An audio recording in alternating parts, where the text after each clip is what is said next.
Maka saya bilang, bagaimana masa depan NU ke depan?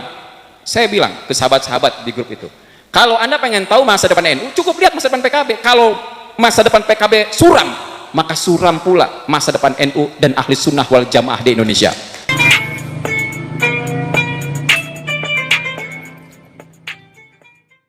Kita punya namanya Nahdlatul Ulama, kebangkitan para ulama, tapi kebangkitannya kita tunggu-tunggu, ini kok belum bangkit-bangkit juga. Kenapa? Ada elemen-elemen penting mengukur kebangkitan. Yang pertama, sebagai bagian dari negara, sebagai bagian dari masyarakat, kebangkitan itu diukur oleh bidang-bidangnya. Pertama, yaitu kebangkitan secara ekonomi. Pertanyaannya, sudah 75 tahun lebih kemerdekaan itu, NU sudah bangkit belum secara ekonomi? Mana konglomerat dari NU? Berapa persen warga NU menguasai ekonomi Indonesia? Kita belum bangkit secara ekonomi. Lalu bagaimana kebangkitan lain? Pendidikan. Kita punya berapa kampus? Lalu pertanyaannya, kalau sudah disebutkan kampusnya, berapa kampusnya yang sehat? Jangan cuma punya kampusnya, tapi la yamutu wala yahya. Kita sudah berapa tahun berjuang? Kita banyak, kampus NU sudah banyak, tapi kualitasnya dibandingkan kampus-kampus Muhammadiyah sudah mendunia. Ini kita butuh bangkit. Dari mana mulainya? Kesehatan, saya tanya, ada berapa rumah sakit NU? Dari yang ada, yang bagus berapa? Secara kesehatan kita belum bangkit. Kenapa? Kita tidak bangkit secara cepat. Karena kita sejak lama melupakan satu wilayah yang paling penting dari kebangkitan, yaitu adalah politik. Kita tidak pernah bangkit secara politik, maka kita menjadi bagian yang termarginalkan. Sekarang sudah mendingan dengan adanya PKB. Sebelum adanya PKB, selama Orde Baru, kita betul-betul termarginalkan. Untung ada kesadaran baru dari segelintir warga NU tentang pentingnya politik, dan lahirlah PKB. PKB sudah lahir, kebangkitan sudah ada, tapi bangkitnya baru sedikit saja. Kenapa? Hari ini kalau kita hitung, only one partai yang berideologi ahli sunnah wal jamaah, yaitu PKB. Sekarang kita tanya, berapa kursinya? Berapa pemilihnya? Pemilihnya 13 juta, kursinya 58,9. Padahal kita adalah kekuatan besar, konon katanya kita adalah mayoritas, kita ini hampir 80 juta menurut survei. Tapi kenapa secara politiknya lemah? PKS yang baru lahir kemarin, ideologinya Wahabi misalkan, dia sudah dekat dengan kita. Mayoritas itu tidak ada artinya kalau Anda tidak berkuasa dan tidak kuat. Jangan terbuai dengan membanggakan jumlah yang banyak, itu ibarat buih, tapi lihat kekuatannya. Kita sudah kesalip secara politik oleh Wahabi. Wahabi soft dan hak dikumpulin, itu udah nyalip kita. Dan ajaibnya, yang ngurus NU nggak sadar dan lupa bahwa ini masalah. Kekuatan politik itu akan menentukan masa depan sebuah ideologi. Kalau tidak dibentuk kesadaran pada komunitas-komunitas yang mayoritas tentang pentingnya politik, maka lambat laun politik akan melemah dan ideologinya akan hilang. Saya mau tanya, tahun 1900 Saudi Arabia itu ahli sunnah wal jamaah atau Wahabi? Ahli sunnah wal Wahabi? Ahli sunnah 99,9% itu ahli sunnah wal jamaah. Tetapi ada kesadaran baru tentang pentingnya politik dari Muhammad bin Abdul Wahab, membuat gerakan revolusi bersama bin Saud, mendompeng kekuatan bin Saud, kemudian merebut Saudi. Hari ini 99% masyarakat Saudi adalah Wahabi. Kenapa? Karena politiknya menang. Percuma dulu mayoritas, setelah politik diambil alih sama Wahabi, Wahabi menjadi kekuatan, role model, dan hari ini dikuasai. Oke, itu terlalu jauh ya waktunya. Coba kita lihat di Mesir. Di Mesir ini pusat ahli sunnah wal jamaah, bahkan kampus terbaik, kampus tertua, kampus yang menjadi referensi seluruh dunia itu Universitas Al-Azhar. Hampir semua masyarakat Mesir itu alumni Al-Azhar.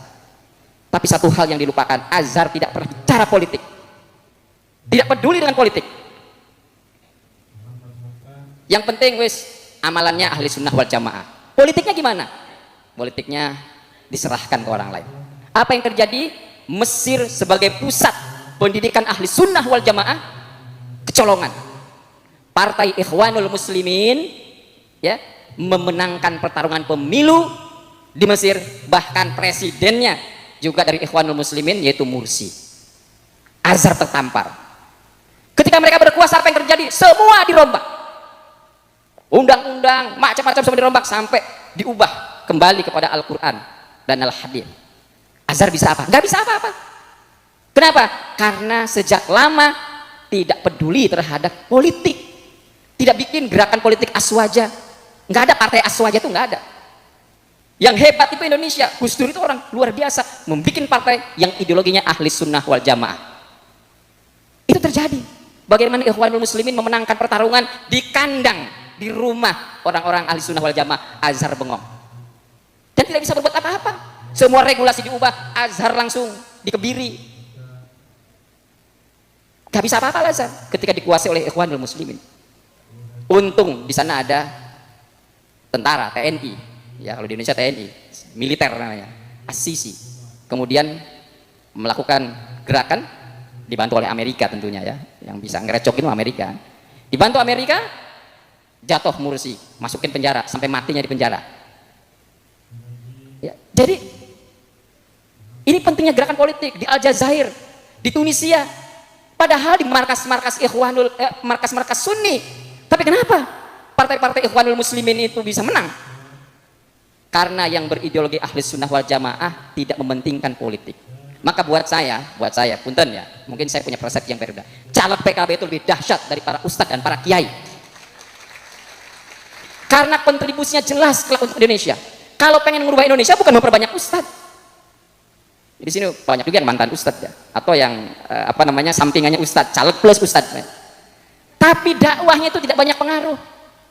Kalau Anda pengen dakwah berpengaruh untuk mengubah bangsa ini, tidak ada jalannya kecuali satu, melalui jalur politik, dan itu Partai Kebangkitan Bangsa sebagai partai ahli sunnah wal jamaah. Kita tidak punya harapan tentang perubahan. Kalau tadi dibilangin, oh kita ini lemah bidang ekonomi, lemah bidang pendidikan, lemah bidang kesehatan, gimana cara merubahnya? Banyakin orang pesantren, ya salah besar. Banyakin orang pintar, salah besar. Bikin sampai ke tingkat ranting NU-nya, nggak ngaruh. Semua DNU kan, kira-kira semua tahlil, nggak ngaruh apapun untuk mengubah. Kalau Anda ingin mengubah, Anda ingin melakukan kebangkitan, lakukan jalurnya. Cuma satu jalurnya adalah politik. Ingin membangkitkan NU menjadi sebuah kekuatan ekonomi, pendidikan, kesehatan, politik, jalannya cuma satu, lewat politik ini. Kalau kita politik dikuasai, semuanya bisa kita bereskan. Kita mungkin akan menjadi kekuatan baru yang bisa memberikan pengaruh dan menguatkan ideologi kita. Maka saya selalu bilang, siapapun yang ngaku NU, ibadahnya ibadah cara orang NU, tapi dia tidak mau ber-PKB, maka dianggap oleh saya ini, dianggap menjadi bagian dari pengkhianatan terhadap perjuangan ahli sunnah wal jamaah kalau tidak ber-PKB. Buat apa ngaku NU kalau Anda tidak melakukan perubahan? Dan perubahan itu sederhana, yang di bawah simple. Kalau ngaku NU, amankan PKB-nya, itu mau beresin negara begitu. Kenapa? Kalau kita kuat, gampang. Kita ini mau ngomongin pendidikan, menterinya bukan orang NU pendidikannya. Mau ngomongin kesehatan, menterinya bukan orang NU. Ekonomi bukan orang NU. Kita punya harapan besar, mungkin sharing kekuasaannya lebih. Menteri Pendidikan dari PKB, itu pasti NU. Kalau NU belum tentu PKB, karena yang NU itu KNU-nya baru 15 karat itu. Kalau sudah PKB baru 24 karat itu. Jadi kalau belum ber-PKB itu masih 15 karat KNU-nya. Kalau PKB itu sudah 24 karat. Maka ada yang nanya ke saya, Bina Insan Mulia itu NU apa bukan? Loh, kalau sudah PKB berarti sudah 24 karat NU-nya Bina Insan Mulia ini. Gimana yang nanyain NU apa bukan? Wong saya ini totalitas buat PKB. Bagaimana memahamkan kepada warga Nahdliyin bahwa namanya ahli sunnah wal jamaah itu sebuah ideologi yang harus kita ikuti secara kafah, tidak boleh setengah-setengah. Ibadahnya ikut ahli sunnah wal jamaah, politiknya juga harus ikut ahli sunnah wal jamaah. Kalau cuma ibadahnya saja yang ikut ahli sunnah wal jamaah, bukan hanya Nahdlatul Ulama yang ibadahnya begitu, maka kita dalam politiknya harus searah, dan arahnya itu adalah PKB. Jadi ini harus dibangun kesadaran. Sebetulnya simpel, bangun kesadaran ini ke masyarakat.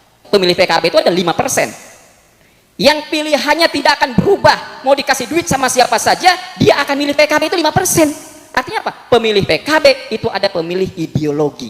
Kita naikkan gimana pemilihnya 10%.